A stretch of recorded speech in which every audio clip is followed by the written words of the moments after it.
Bonjour la gang, bienvenue sur Wawa TV. Je suis très contente de pouvoir faire à nouveau une vidéo. Oui, comme vous le savez, j'ai été éprouvée et bien entendu, c'était pas évident pour moi de me mettre à filmer parce que je n'étais tout simplement pas dans le bon état. Aujourd'hui, je me retrouve à Niagara Falls, comme on dit, aux chutes du Niagara.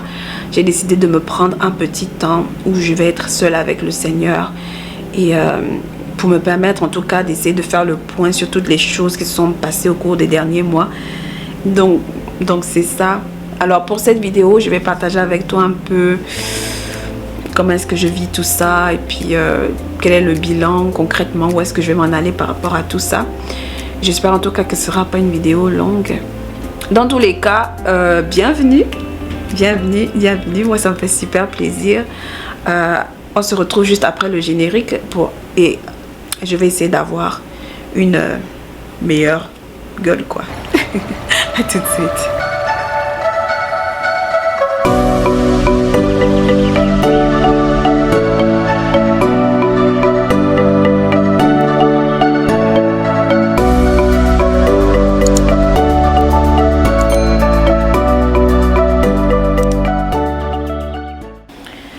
Ok, là c'est beaucoup mieux. Ma tête est beaucoup plus présentable maintenant. Ok. Le 17 décembre dernier, mon petit frère Johan nous a quittés. Il allait rejoindre le Seigneur, comme on le dit souvent. Et depuis, il s'est passé beaucoup de choses. Il a laissé un grand vide dans notre famille. Et depuis, les choses ne sont plus comme avant. Il y a plein de choses qui ont changé. Et il me manque beaucoup. Il me manque énormément. Au fait, je voudrais vous remercier parce que la dernière vidéo que j'ai publiée où je lui rendais hommage, vous avez été très nombreux et nombreuses à nous envoyer, moi et à ma famille, tous les messages de sympathie. Je tenais vraiment à vous remercier pour ça. Pour moi, c'était vraiment important de rendre hommage à mon frère. Au fait, si vous voulez, ce qui était vraiment important pour moi, c'était de montrer au fait son courage, de montrer combien de fois c'était pas quelqu'un qui était juste de bonne humeur une seule fois. C'était vraiment quelqu'un qui avait cette force intrinsèque qui nous a tous bluffés dans la famille. Je voulais vraiment montrer que ce n'était pas juste quelqu'un qui se sentait bien aujourd'hui et puis louait Dieu. Non, il louait Dieu constamment. Il aimait Dieu et il avait une foi inébranlable. Et j'estimais que ce type de témoignage est tellement pas évident. J'espérais en tout cas qu'à travers cette vidéo hommage, quelqu'un qui peut-être se trouve dans le désespoir, qui peut-être a perdu foi, peu importe que ce soit dans la maladie, peu importe que ce soit la situation en fait, tout ce que je voulais, je sais, qu'on le voit tel qu'il est et surtout qu'il ne soit pas oublié.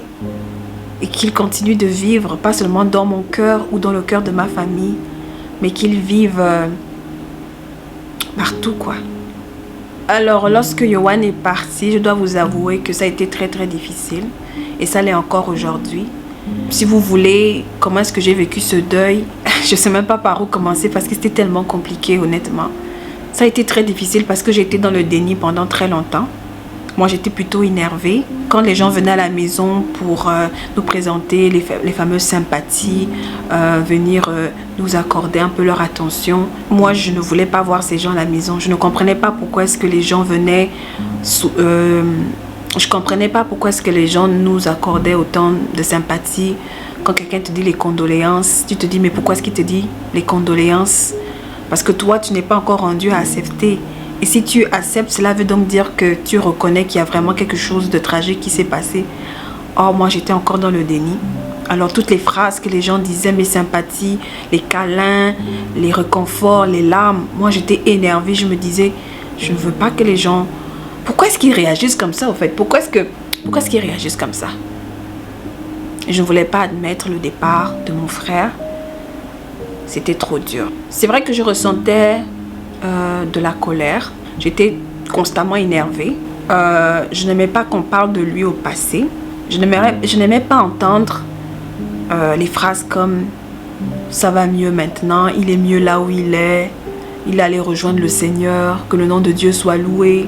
J'étais même allergique aux personnes qui venaient même pour prêcher la parole et dire combien de fois il faut louer Dieu et choses comme ça. C'est bizarre, n'est-ce pas?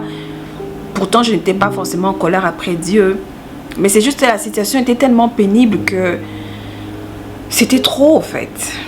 Quand je suis revenue seule à Toronto et que je me suis retrouvée à nouveau avec moi-même, ça a été très, très dur.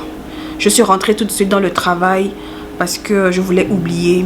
J'ai pas pris de congé. Je suis restée dans le travail. En fait, j'étais tellement pas bien que mon corps a commencé à me lancer des signaux. J'ai commencé à perdre beaucoup de cheveux. J'avais de la fatigue constante. J'étais énervée pour des choses inutiles. Il suffisait que tu dises quelque chose, j'avais le goût de pleurer tout de suite. Mes sommeils étaient entrecoupés. À un moment donné, j'ai juste dit, Seigneur, tu sais quoi, rendu au point où j'en suis, si tu n'interviens pas, je suis foutue au fait. Et même si c'était difficile, à un moment donné, il fallait que je laisse tout à Dieu parce que, mine de rien, c'est pas donné quoi. Quand j'ai demandé de l'aide à Dieu, au fait, le but pour moi, c'était juste au moins accepter un tout petit peu qu'il y a eu un départ. Qu'il y a eu un départ. Juste ça. Et c'est la raison pour laquelle je suis venue ici pour 3 jours me ressourcer. Parce que je n'avais vraiment jamais pris le temps. J'avais vraiment jamais pris le temps de juste me poser et de juste peut-être parler à Dieu. De juste comme... Parce que de toutes les façons, mes prières, il n'y avait aucun mot qui sortait. Je me réveillais comme d'habitude et puis j'étais assise. Il n'y avait que des larmes. Il n'y avait même pas de mots. Il n'y avait rien. Rien.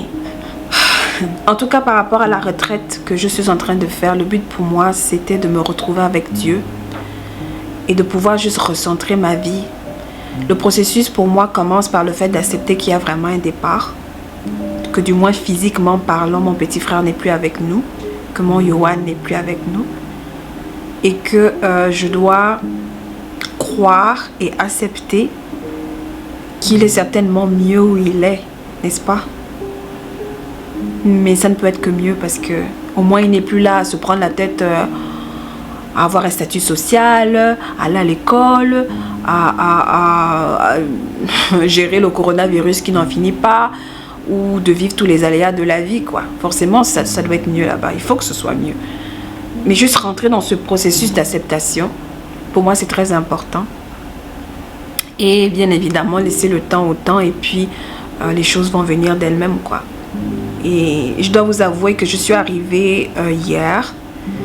J'étais dans un état... et même le sourire que j'ai aujourd'hui, là, c'est dû au fait à ces prières. Et je peux déjà voir la différence. Je peux voir combien de fois le processus est entamé. Le processus est entamé. J'étais tellement triste.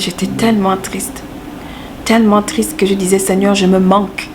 Je me manque parce que ça faisait longtemps que je m'étais réveillée le matin. Puis j'avais cette joie pétillante. Ce côté un peu enfantin, innocente que j'avais, je l'avais plus. Je disais, Seigneur, j'ai envie de retrouver mon rire. J'ai envie de retrouver... j'ai juste envie de me retrouver. Et je peux voir que ça commence à venir tranquillement. Je peux voir que ça vient. Et je sais même pas, au fait, j'ai pas de mots. Et je vais pas... Ouais. Il y a une chose, au fait, qui m'a un peu marqué, c'est ces espèces de maladresse que les gens ont dans les situations de deuil. Au fait, il y a des personnes qui ont cette mauvaise habitude-là de comparer les souffrances des gens en ce qui a trait au deuil. Par exemple, tu as des personnes qui vont utiliser leur expérience parce qu'elles veulent te faire comprendre que oui, ça a été difficile, que si j'ai pu traverser ça, toi aussi tu vas y arriver. Mais il y a d'autres, elles se permettent de comparer ta douleur à la leur. Oh, toi tu perds seulement un frère, mais moi j'ai perdu comme 2-3 parents successivement. Cette affaire de comparer les douleurs parce que toi tu aurais perdu 1 ou 2 parents de manière successive ou du coup, ne devrait pas empiéter le fait que l'autre a perdu un seul parent. Ça, je trouve ça tellement maladroit. Et j'ai entendu ça beaucoup de fois pendant la période de deuil. Et si tu es quelqu'un qui a l'habitude de faire ça, je t'exhorte à arrêter parce que c'est malsain. L'autre chose aussi, c'est dire à l'autre que, parce que ça prend du temps dans son processus de guérison, qu'elle exagère. Que, oh, toi, tu encore... En fait, ça rentre encore dans la même lignée, c'est-à-dire, toi, tu as perdu un parent, fait que tu devrais le laisser partir. C'est pas que la personne ne veut pas laisser partir. La séparation est difficile.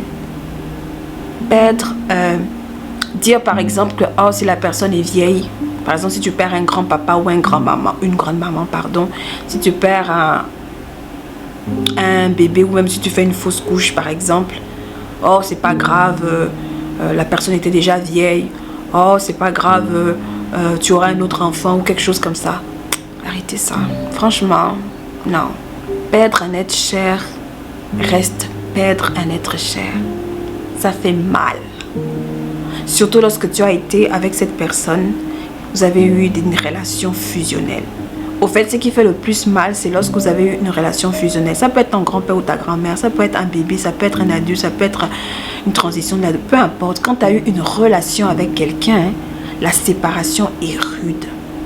Donc dire à l'autre qu'elle exagère ou que ça prend trop de temps, abstenez un peu vos bouches s'il vous plaît. Franchement, si vous avez l'habitude de faire ça, je vous exhorte amplement, grandement à arrêter. Perdre une personne est déjà énorme. Perdre un enfant, un frère, une soeur, c'est déjà énorme. Même un papy, un mamie, c'est perdre quelqu'un. Mieux, tu viens à un deuil, tu te tais. Tu démontres à la personne que tu as avec elle. De toute façon, cette personne sait que tu es là. Donc, c'est des choses comme ça que j'ai remarqué. Je trouvais juste que j'avais juste envie de pointer ça parce que je trouve que les gens, parfois, ils exagèrent. Ah oui, l'autre chose aussi, ce sont les fantômes. Les gens qui n'apparaissent qu'aux funérailles des gens là. J'ai jamais compris le délire. Je peux comprendre, par exemple, si pour des raisons quelconques, les gens ne peuvent pas être là physiquement. Mais on est au 21e siècle, donc on peut toujours appeler les gens. Ça, c'est correct. Mais les personnes, gens qui disparaissent, c'est-à-dire, tu n'as plus jamais eu de leurs nouvelles. Jamais, jamais, jamais, jamais. Et puis là, elles apparaissent seulement quand ce sont tes funérailles. J'ai jamais compris le principe. Tu as trouvé le temps de venir aux funérailles de la personne, mais tu n'as pas trouvé le temps lorsque cette personne était encore en vie. What the point? Je sais pas. Moi, c'est quelque chose un peu que je trouve de bizarre. Mieux, personnellement, si j'ai pas fréquenté quelqu'un quand elle vivait, je vois pas ce que je viendrais faire aux funérailles. Personnellement, ça c'est moi. Bon, après les gens ont leur raison, mais je trouve juste un peu bizarre d'être là quand la personne n'est plus là, alors que tu aurais pu être plus utile lorsque cette personne était là. C'était juste un point que je voulais énumérer parce que ça me sidère un peu. Le fait d'être chrétien n'enlève pas le fait que tu éprouves de la douleur envers quelqu'un, envers la perte de quelqu'un. Le fait, si tu vois, parce que tu es chrétien que tu ne peux pas t'enrouler par terre parce que tu éprouves de la douleur. C'est pas parce que tu es chrétien que tu ne peux pas exprimer ouvertement ta colère, ton incompréhension sur ce qui t'arrive au fait. C'est pas parce que tu es chrétien que tu ne peux pas juste vivre un deuil le plus humainement possible au fait. Non. La perte d'un être cher change. Au fait, quand tu es chrétien, vu que tu es un être humain, tu as le droit de pleurer, tu as le droit de poser les questions à Dieu. Je pense que c'est tout à fait naturel, c'est humain. Mais la grande différence, comme le dira l'apôtre Paul, c'est que nous ne sommes pas affligés comme ceux qui n'ont plus d'espérance au fait. Autrement dit, la souffrance ne nous anéantit pas, le désespoir ne nous submerge pas. Nous savons qu'il y aura une suite heureuse à notre vie et il en sera de même pour tous ceux et celles qui l'auront désiré au fait. Oui, c'est vrai. On a cette espérance qu'on va revoir la personne. On a cette foi que la personne est auprès de notre Père, auprès de Jésus. Oui, c'est vrai. Mais n'empêche que la mort marque la fin d'une expérience humaine qui ne sera plus jamais la même. On ne va plus toucher la personne, on ne va plus entendre sa voix, on ne va plus rire avec cette personne, on ne va plus sortir avec cette personne, faire des activités, danser, rigoler. Mais n'empêche que on a espoir. Et c'est cet espoir finalement qui me donne envie de me tenir debout, d'aller de l'avant et de ne pas lâcher prise. Parce que de toutes les façons, je sais que mon frère Johan, il ne voudrait pas me voir triste. Parce que le message qu'il a laissé, c'est le message d'espoir, de foi. Que quelle que soit l'adversité, on doit se tenir debout, on ne lâche pas. Alors ce qui est sûr, c'est que son départ a eu un impact dans ma vie, ça c'est sûr. Ma façon de voir les choses a changé. Que ce soit sur le plan de la foi, que ce soit sur le plan familial, que ce soit dans la perception de la vie en général, ça a changé. Tu ne peux pas sortir d'une expérience de ce type sans qu'il y ait quelque chose qui ait changé. C'est pas possible. Sur le plan familial, j'éprouve l'envie d'être plus proche des miens, de passer plus de temps avec eux et d'être moins en proie aux chicanes, aux rancœurs, aux choses comme ça. Déjà que je ne suis pas comme ça, mais là, ça s'est encore amplifié davantage. Le désir de leur témoigner plus d'amour, de leur dire aussi ouvertement que je les aime parce que c'est pas souvent une habitude que j'ai. Bref, c'est juste comme j'apprécie davantage, plus qu'avant, leur... je vais être émue là. Bref. Sur le plan de la foi, c'est sûr que ma foi, elle a changé. Ma manière de croire en Dieu a changé. Ma manière de prier a changé. Ça a changé. Ce qui est sûr, c'est que... je ne sais pas comment vous l'expliquer là, mais il y a quelque chose qui a changé. Ma perception de Dieu, qui il est, comment le servir, tout ça, ça a changé. Ce qui est sûr, c'est que au sortir de là, je réalise juste une seule chose, que Dieu reste Dieu. Dieu est souverain. C'est lui qui a le dernier mot. C'est lui qui a le dernier mot. Moi, qu'est-ce que j'ai à faire maintenant? C'est juste continuer à le servir à la mesure de mes capacités, avec l'aide du Saint-Esprit. Et c'est lui qui a le dernier mot. Je n'ai pas le contrôle sur la vie. Tout ce que je sais, c'est que Dieu est Dieu. Et ça a développé encore en moi un esprit d'humilité, de reconnaître que je ne suis rien et que lui seul a le dernier mot. Moi, tout ce que j'ai à faire, c'est de croire, de le servir. Et quand viendra le temps pour moi de m'en aller, je m'en irai.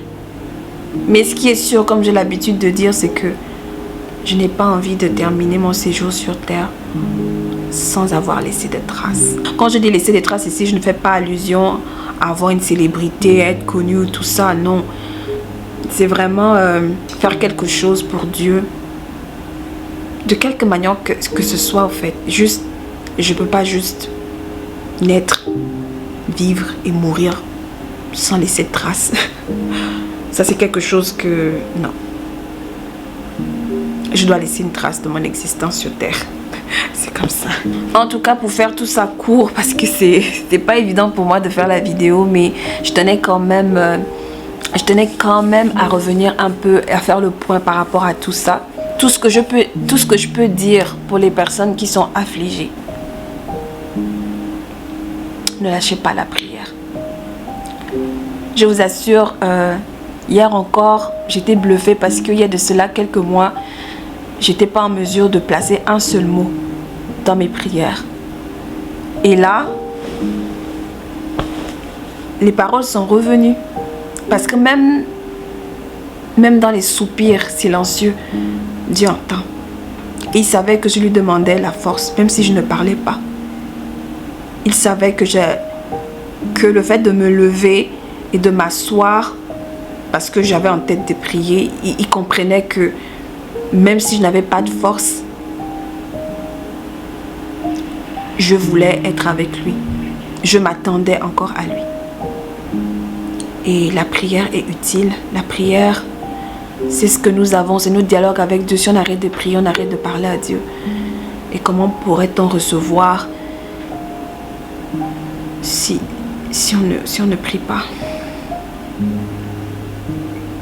Mais juste vous dire de ne pas lâcher la prière. Ne lâchez pas Dieu pour autant, ne lâchez pas le Seigneur. Confiez-vous à lui. Et je peux vous garantir qu'il guérit parce que ce que j'ai été il y a de cela quelques mois et qui est là en train de vous parler, non. Ça, il n'y a que Dieu qui fait les choses comme ça. Je sais qu'il est progressivement en train de me guérir. Je sais qu'il est progressivement en train de m'emmener à cheminer, à accepter. Et je sais que tout ce qui se passe là, il va en faire quelque chose. Forcément, il va en faire quelque chose. Je dois juste demeurer disposée. Amen.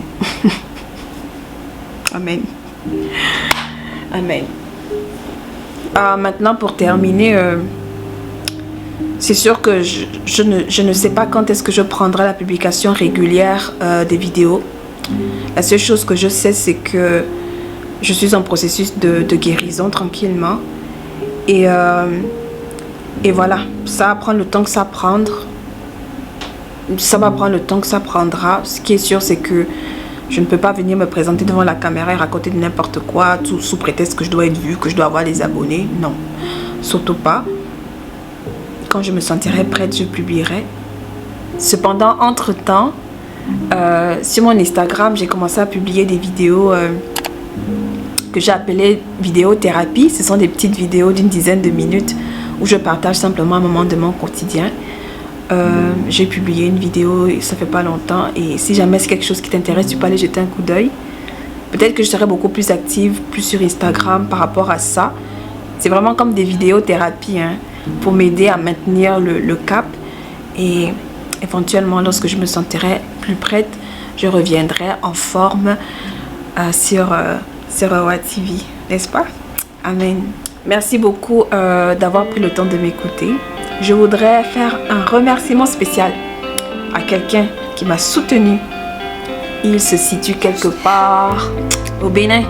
Si jamais tu passes par là et que tu as regardé la vidéo jusqu'ici, je voudrais sincèrement te remercier. En tout cas, c'est fortement apprécié. Voilà, c'était tout pour aujourd'hui. Quant à moi, j'ai terminé. D'ici là que la prochaine vidéo ne sorte, n'oublie pas de faire de l'Éternel tes délices. Et il accordera ce que ton cœur désire. À plus tard.